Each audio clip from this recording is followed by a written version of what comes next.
ታሪካዊ ዳራውን ትንሽ እናውራ። መቼ ነው ይሄ ነገር የጀመረው? አብይ መቼ ነው ኢትዮጵያን ወደ ቅኝ ግዛት የዩኤኢ ኮሎኒ ያደረገው የሚለውን ከጅምሩ እናውራ። እንግዲህ አብይ ስልጣን እንደያዘ ምንድን ነው ያደረገው? አንደኛ ስልጣን ሳይዝ በፊት ደላላዎች ነበሩ። አብይ ወደ ጠቅላይ ሚኒስቴርነት ስልጣን ሳይወጣ በፊት የአቡዳቢ ደላላዎች ኢትዮጵያ ውስጥ ነበሩ። ዱባይ የሚመላለሱ ደላላዎች ነበሩ፣ ከአብይ ጋር የሚሰሩ ማለት ነው። ብዙ ሰዎችም ማንሳት ይቻላል። ለምሳሌ ሽመልስ ኪንዴ፣ እነ ዶክተር ፍሳ ዛሬ ዶክተር ፍሳ የሚባል አንድ ጤና ዶክተር የነበረ አሁን የአብይ ኮሪደር ልማት የእሱ ሪዞርቶችን የአብይ ፕሮጀክቶችን የሚመራ አንድ ዶክተር ፍሳ የሚባል አለ። እሱ ነው ለአብይ የተለያዩ አብይ የሚጠቀማቸውን መጠጦችን ከውጭ ሀገር ከደቡብ አፍሪካ ምናምን የሚያስገባለት። ለምሳሌ አብይ ሁልጊዜ ሬድቡል ይጠጣል፣ የተለያዩ እንትኖችን ይወስዳል አብይ። እነሱን የዶክተር ፍሳ የሚባል ሰውዬ ነው የሚያስገባለት። ደላላ ነበሩ ለማለት ነው። እነሱ ከዩኤኢ ጋር የተሳሰረ ግንኙነት ስላላቸው እነሱን ይጠቀም ነበር። ልክ አብይ ወደ ስልጣን እንደመጣ አብይ ጠቅልሎ አቡዳቢ ገባ። አቡዳቢ ሄዶ አንደኛ የመጀመሪያ ፕሮግራም ነበረው፣ ቀጥታ ጉድፈቻ መግባት ነበረበት። ስለዚህ የባኒ ፋጥማ ልጆች ነበሩ፣ 6 የፋጥማ ልጆች 6 ፋጥማ እንግዲህ 6 ልጆች አሏት። ዩኤኢ በባኒ ፋጥማ ነው የምትመራ ይባላል። ባኒ ፋጥማ ማለት የፋጥማ ልጆች 6 ናቸው። መሐመድ ቤን ዚያድ ዛሬ የዩኤኢ ፕሬዚዳንት የመጀመሪያ ልጅ፣ ከዛ ቀጥሎ አሉ ወደ ወሳኝ የሆኑ አገሪቷን የሚያሽከረክሩ እነኚህ የባኒ ፋጥማ ልጆች። ባኒ ፋጥማ የሚባሉ የፋጥማ ልጆች የሚባሉ 6ቱም ሀብትን ራን ያደርጋሉ። የዩኤኢ ሀብት የነሱ ነው በግል ስልጣኑንም እነሱ ናቸው ራን የሚያደርጉት። ስለዚህ ሚኒስቴሮች ባለሀብቶች ናቸው። ይህ የዩኤኢ ሞዴል ነው እንግዲህ ኢትዮጵያ የምትከተለው። እና ቀጥታ አብይም ቀጥታ ባኒ ፋጥማ ሆነ፣ 7ኛ ልጅ ሆነ። የግድ ስለሆነ እነኚህ ደላላዎች ነበሩ። ደላላዎቹ ሁሉንም ጨርሷል። አብይ የኢትዮጵያ ጠቅላይ ሚኒስቴር ሆኖ ሳይመረጥ በፊት ኦልሬዲ እነሱ ሂዶ ጨርሷል። ልክ ጠቅላይ ሚኒስቴር ሆኖ በንጋቱ አብይ አቡዳቢ ሂዶ ቀጥታ የንጉስ ቤተሰብ አባል ሆኖ 7ኛ ልጅ ሆኖ ተሰይሞ ፋጥማም ተቀብላለች። እናት ፋጥማ አብይን እንደ ልጄ ቆጥሬያለሁ ብላለች። ዲክሌር ተደርጓል። የሮያል ፋሚሊ አካል ሆነ ወዲያውኑ። እና መሐመድ ቤን ዚያድም ሁሉም የፋጥማ ልጆች ያው ባኒ ፋጥማ የምለው የታወቀ ነው። ጉግል አድርጉ ሁ አር ባኒ ፋጥማስ ብላችሁ። እና አብይ 7ኛ ልጅ ሆነ። እንግዲህ ይሄ 7ኛ ንጉስ ምናምን የሚባለው ውሸት ነው። የአብይ እናትም እንደዛ አላሉ። እርግጠኛ ነኝ የአብይ እናት በህይወት ቢኖሩና ቢጠየቁ እንደው 7ኛ ንጉስ ትሆናለ አይሉ። በቃ አጠቃላይ አይሉ። ውሸት ነው። አብይ 7ኛ ልጅ ነው። የአቡዳቢ ሮያል ፋሚሊ በነገራችን ላይ ዩኤኢ የምትባል 6 ነው አይ ቲንክ 7 ክልሎች አሏት። እና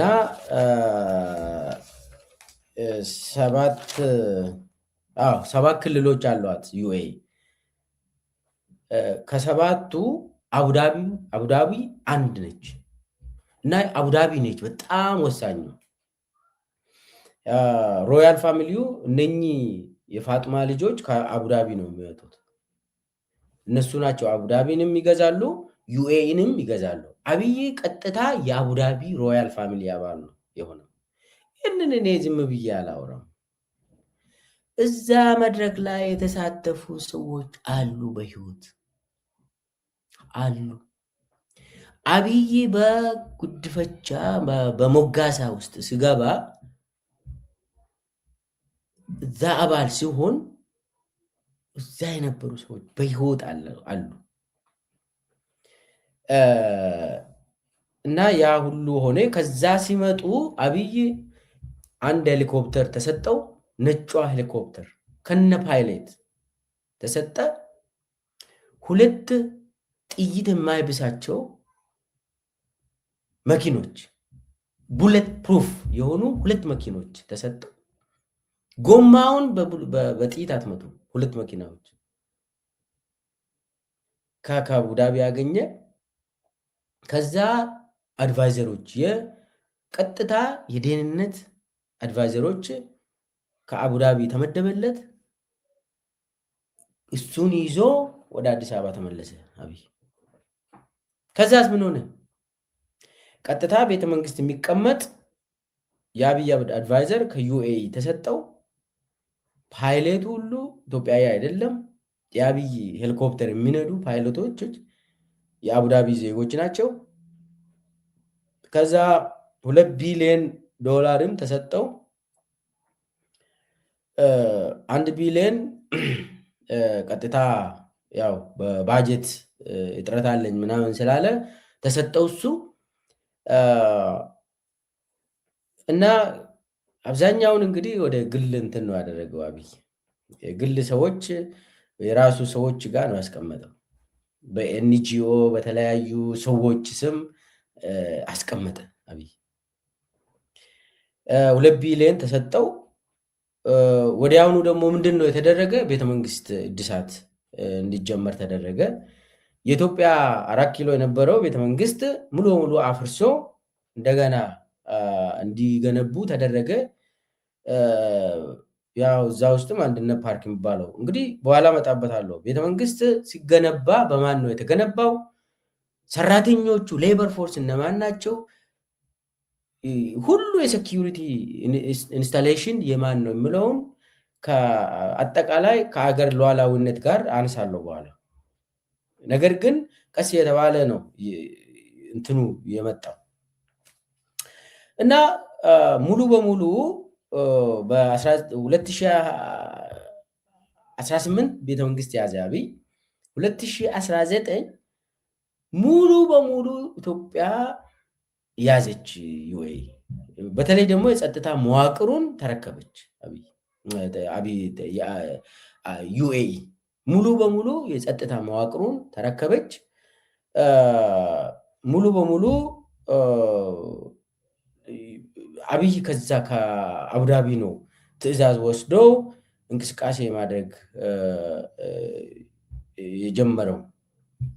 ከዛ ምንድን ነው የሆነው? ሙሉ ይኸውላችሁ 2019 እንደ አውሮፓ አቆጣጠር ለውጡን መቀልበስ ላይ የዩኤኢ አድቫይዘሮች በጣም ከፍተኛ ሚና ተጫውተዋል። ብዙ የለውጡ አመራሮች ሲገደሉ ይኸውላችሁ ኢትዮጵያ ላይ ዩኤኢ የተከተለችው፣ ሊቢያ ላይ የተከተለችው፣ ኢጅፕት ግብፅ ላይ የተከተለችው፣ ሱዳን ላይ የተከተለችው ነው። ሲሪያ ላይ የመን ላይ የተከተለችውን ነው ኢትዮጵያ ላይ የተከተለችው። በተለይ ደግሞ 2019 ላይ ለውጡ እንዲቀለበስ ሃይጃክ እንዲደረግ እንዲጠለፍ ዩኤኢ ብዙ እንትን ተጫውታለች፣ ብዙ ሚና። ለምሳሌ ግብፅ ውስጥ የግብፁ አብዮት እናስታውሳለን። ከዛ በኋላ መከላከያው ስልጣን እንዲይዝ ዩኤኢ በጣም ሚና ነበራት፣ ከፍተኛ ሚና። ዩኤኢ ዲሞክራሲ የሚባል ነገር አትፈልግም። ስለዚህ አብይ ደግሞ ሱዳንም ተመሳሳይ ነው። በነገራችን ላይ የሱዳን ሲቪል ዎር እንዲጀመር ሱዳን ወደ ዲሞክራሲ እንዳትሸጋገር በማድረግ መከላከያውና ይሄ ጃንጃዊድ ሚሊሻ አርኤስኤፍ የሚባለው አንድ ላይ ሆኖ መፈንቅለ መንግስት እንዲያካሄድ እና ሽግግር መንግስት ራሱ ወታደራዊ ሽግግር መንግስት እንዲመሰረት ያደረገችው ዩኤኢ ነች። እና ሙሉ በሙሉ የአገሮች ወደ ዲሞክራሲ እንዳይሸጋገሩ ሁልጊዜ ሊቢያ ላይም ሁሉም ቦታ ያንን ተመሳሳይ ነገር ኢትዮጵያ ላይ ደገመችው። ኢትዮጵያ ውስጥ አሁን በጣም ሲኒየር የሆኑ አሳሲኔሽንስ፣ ግድያዎች፣ ጦርነቶች እንዲነሱ እነኚህ የዩኤኢ አድቫይዝ ነበር። ስለዚህ ትዕዛዙ ከዛ ነው የሚመጣ። ቅኝ ግዛቱ አደባባይ መውጣት ጀመረ። እንግዲህ ኦኬ፣ አሁን መገለጫዎቹን እናወራ። ዩኤኢ ኢትዮጵያ የዩኤኢ ቅኝ ግዛት ነች፣ እንዳውም ቀጥተኛ ቅኝ ግዛት ነች ስንል ምን ማስረጃ አላችሁ ትላላችሁ? አዎ መጠየቅ ግዴታ ነው። መጀመሪያ ላይ አንድ ሀገር ሉዓላዊ ነች ለማለት አንደኛ የውጭ ጣልቃ ገብነት ሊኖር አይገባም። የሶቨሬንቲ ሉዓላዊነት የሚባለው ነገር ጥሩ ከሆነ ኢትዮጵያውያን ራሳቸው የሚመርጡት ሰው አገሪቷን ይመራል። ያ ካልሆነ ደግሞ አምባገነን አገሪቷን ይመራል። ሁለቱም ችግር የለም። ብቻ ግን ያ አምባገነንም ራሱን ሆኖ የራሱን አድቫይዘሮችን ተጠቅሞ አገር ውስጥ የራሱን ሚኒስቴሮችን ተጠቅሞ አገሪቷን በጉልበት መግዛት ይችላል። ስቲል ሉዓላዊ ነው አገር እንላለን። በሁለቱም መንገድ ወይ ዲሞክራሲያዊ ሉዓላዊነት ነው፣ እሱ ስልጣኑ የመጨረሻ ስልጣን የህዝብ ይሆናል። ያ ካልሆነ ግን አምባገነናዊ ሉዓላዊነት ነው። ያ ደግሞ የንጉሱ ስልጣን ነው የሚሆነው፣ የአምባገነኑ ስልጣን ነው የሚሆነው የመጨረሻ ስልጣን። በሁለቱም አካሄድ አገር ሉዓላዊ ትሆናለች። የውጭ ጣልቃ ገብነት የውጭ ጫና የለም ማለት ነው። አንድ ሀገር ነፃ ነች፣ ቅኝ አልተገዛችም ወይ ደግሞ ቅኝ ግዛት አይደለችም ለማለት በራሷ ፖለቲካ፣ በራሷ ወታደር፣ በራሷ ጸጥታ፣ በራሷ ኢኮኖሚ የምትንቀሳቀስ ከውጭ ምንም ተጽዕኖ ሳይመጣ ራሷን እድል በራሷ እየወሰነች አንድ ሀገር በውስጧ አምባገነኖች ሊኖሩ ይችላሉ። ዳዝንት ማተር። አሁን we are talking about ይሄ ሉዓላዊነት አንድ ሀገር ሉዓላዊ ስትሆን ነው። እኔ ውስጥ ገብቼ ዲሞክራሲ ምናምን እሱ አይደለም። የውጭ ጣልቃ ገብነት ነው ዋናው ነገር። ስለዚህ ኢትዮጵያ የውጭ ጣልቃ ገብነት የለም ወይ ብለን መጠየቅ አለብን። የኔ አርጊመንት ምንድን ነው? እንዳውም ጣልቃ ገብነት ሳይሆን ቀጥታ ቅኝ ግዛት ውስጥ ነን፣ ስር ነን፣ እዛ ስር ገብተናል። ኢትዮጵያ የተባበሩት አረብ ኤሚሬት ቅኝ ግዛት ሆናለች። እንዳውም 7 ክልል አላት አይደለ? ዩኤኢ 8ኛው ክልል ነን እኛ። 8ኛው ክልል ለምን? ሹመት ከዛ ነው ይመጣለን። እሱ አርጊመንት ይሄ ነው። አሁን አንዳንድ ጊዜ አብይ ለልደት ይሄዳል።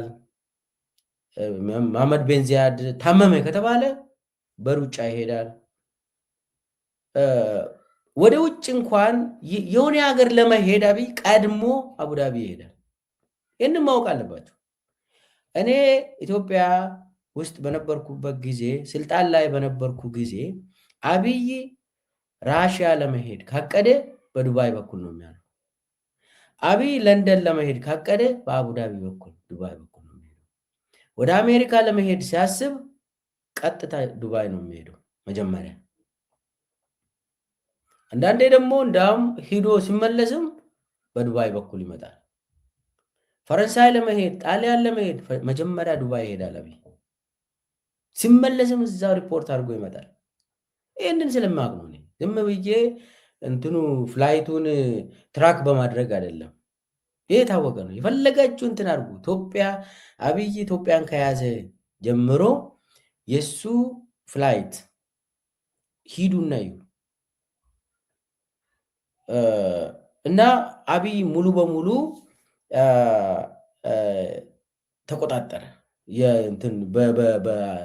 ኢትዮጵያን አሳልፎ ሰጠ። በእነሱ ቁጥጥር ውስጥ ገባ። እንግዲህ አሁን አብይ አንደኛ ቤተመንግስቱ የአብይ ቤተመንግስት ሙሉ በሙሉ የዩኤኢ ቤተመንግስት ነው። እነሱ ናቸው የሰሩት ላችሁ። እኔ የአብይ 4 ኪሎ ቤተመንግስት የቀን ሰራተኛ ሁሉ ከዩኤኢ ነው የመጡት። አንድም ኢትዮጵያዊ እዛ ውስጥ ገብቶ ግንባታ ላይ የተሳተፈ ሰው የለም። አንድም ኢትዮጵያዊ ኢንጂነር አልተሳተፈም። የአብይ ቤተ መንግስት ሲሰራ ኢንጂነሩ እንዳውም ግብፃዊ ነበር። የዩኤኢ ዜግነት ያለው ግብፃዊ ነው። ብዙ ሰዎች ምንድን ነው እየተሰራ ያለው? ግብፅ እኮ የኛ ተቀናቃኝ ነች። ለምንድን ነው የኛ ቤተ መንግስት በዩኤኢም ይሁን ሰውየው ደግሞ የግብፅ ሰው ነው ምናምን ተብሎ ተጠይቋል። ባይዘ አብይ ፎርጌት አባውታት ብሎ ነው ምናምን እና ቤተ መንግስቱ የአቡዳቢ ቤተ መንግስት ነው። የአብይ ሄሊኮፕተሮች የአቡዳቢ፣ የአብይ ፓይሌቶች የአቡዳቢ፣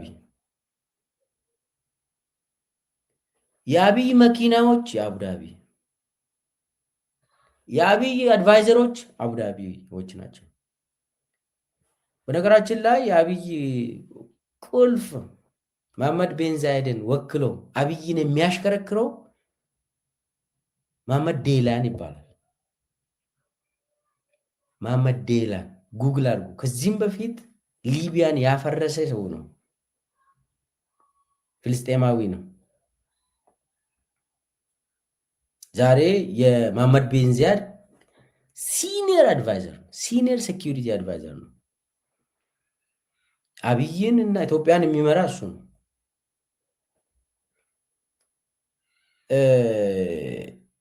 እና ይሄ መሐመድ ዴላን ጭምር ደግሞ ሌሎቹ የመሐመድ ቤን ዛይድ ቤተሰብ አባል የሆኑ አንድ አልአባር የሚባል ሰው አለ። አልአባር የአንድ ሪል ስቴት ዱባይ ውስጥ የሚታወቅ ሪል ስቴት ሲኢኦ ነው። ዋና ስራ አስፈጻሚ ነው። ጉግል አድርጉ አልአባር ማን ነው ብላቸው። ኢግል ሂልስ የሚባል ካምፓኒ ያለው ይሄ ኢግል ሂልስ ኢትዮጵያን አሁን አዲስ አበባን የተረከበ ማለት ነው።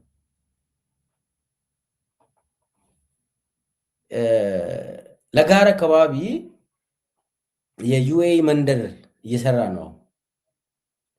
የአረቦች መንደር ምናምን ይሄ መንግስትና ግል ባለሀብቶች አንድ ላይ ይሰራሉ ምናምን ተብሎ ልክ አብይ ወደ ስልጣን እንደመጣ ይሄ ካምፓኒ ወደ ኢትዮጵያ ገብቶ መስራት እንደጀመረ ከዛ በኋላ ደግሞ አሁን ህግ ሁሉ ተሻሽሎለት የውጭ ሀገር ሰዎች መሬትን መግዛት ይችላሉ፣ ሪል ስቴትን መስራት ይችላሉ የውጭ ሀገር ዜጎች። ከዚህም በፊት ይሄ ነገር አልነበረም። ኤኒዌይስ አልአባር የሚባለው ዛሬ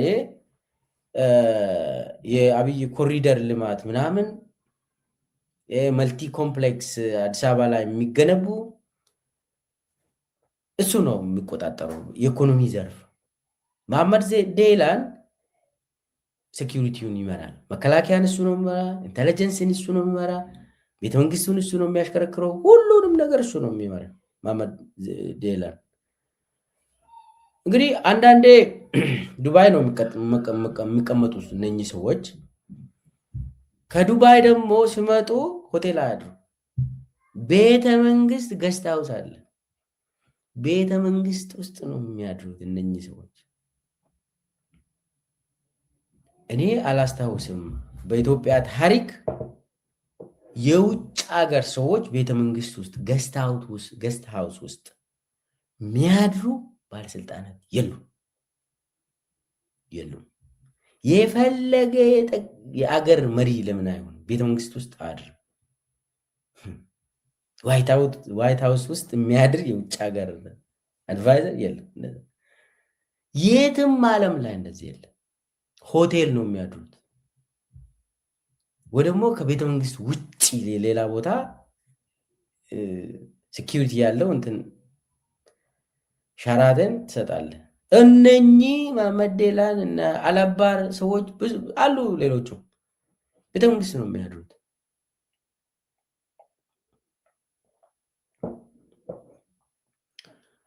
ይሄ አሁን እያወራው ያለሁት የሀገር ሉዓላዊነት ተሽጧል፣ ሙሉ በሙሉ እነሱ ናቸው የሚያሽከረክሩት።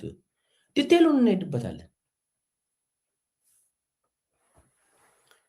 እነኚህ ሰዎች ከተመደቡ በኋላ ለአብይ እቅድ ማውጣት ብቻ ሳይሆን ኢትዮጵያ ውስጥ የነበሩ የመንግስት ተቋማት በተለይ ደግሞ የኢንተለጀንስ ተቋማት የስለላ ብሔራዊ ደህንነትን ጭምር፣ አርቲፊሻል ኢንተለጀንስ፣ የመከላከያ፣ የፌዴራል ፖሊስ እነኚህ መዋቅሮች ሙሉ በሙሉ እነኚህ ሴኪሪቲ ኢንስቲትዩሽንስ የሚባሉ በተለይ የመከላከያ ሄድኳርተር የተገነባው ፊኒሺንግ ሁሉ ማን ነው? ዩኤኢ። ኢንስታሌሽንስ፣ የኤሌክትሮኒክስ ኤቭሪቲንግ እነሱ። ቤተመንግስት ብቻ አይደለም። እዚህ ላይ እንግዲህ ቤተመንግስት አንዱ የሀገሪቷ ተቋም ነው። እንደዛ ነው የሚታሰበው። ሉዓላዊ ቦታ ነው። እንደዛ ብለን ነው እንግዲህ ኢትዮጵያ ብቻ ሳይሆን በዓለም ላይ ቤተመንግስት ሉዓላዊ ቦታ ነው። መከላከያ ሉዓላዊነት ያለው ቦታ ነው። ሴኪሪቲ ሁሉ ኢንተለጀንስ ክፍት አይደለም። ክፍት የውጭ ሀገር ዜጎች ለውጭ ሀገር ክፍት አይደሉም። የሀገር ሉዓላዊነት እነኚህ ናቸው። የመጨረሻ ሉዓላዊነት እዚህ አካባቢ ነው ያለው። አሁን የኢትዮጵያን አርቲፊሻል ኢንተለጀንስ ማን ነው የሰራ? ዩኤኢ ነች ሙሉ በሙሉ። ጠይቁት። ካምፓኒው ማን ነው? ጉግል አድርጉ፣ ግልጽ ነው።